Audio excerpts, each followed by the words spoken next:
রবিবার উদয়পুর চন্দ্রপুর স্থিত মাতা ত্রিপুরা সুন্দরী ওপেন বিশ্ববিদ্যালয়ে ভূমি পূজন ও ভিত্তিপ্রস্তর স্থাপন অনুষ্ঠান অনুষ্ঠিত হয়।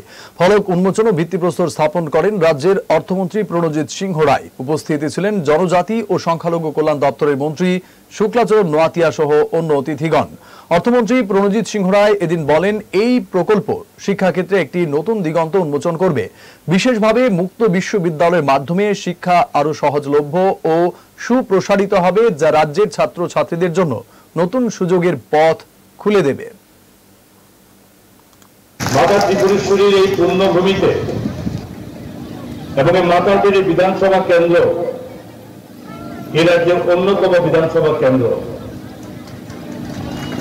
সময়ের সঙ্গে সঙ্গে মাতা ত্রিপুরেশ্বরীকে বঞ্চিত করে এ রাজ্যে কোন সুফল আমরা পেতে পারি না। এই বাস্তব অভিজ্ঞতাটুকু বিগত দিনে যারা ছিলেন তারা সেটা গুরুত্ব দেননি।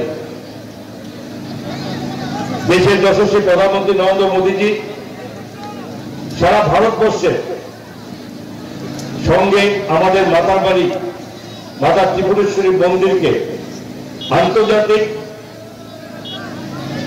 এই স্পিরিচুয়াল একটা ভাবে মন্দিরের আকর্ষণকে বাড়ানোর জন্য 51 শক্তিপীঠের এক পীঠ মাতা ত্রিপুরেশ্বরী মন্দিরকে সাজিয়ে তোলার জন্য সকলে জানেন যে ভারত সরকারের প্রশাসনের মাধ্যমে 33 কোটি টাকা উনি বরাদ্দ করেছেন।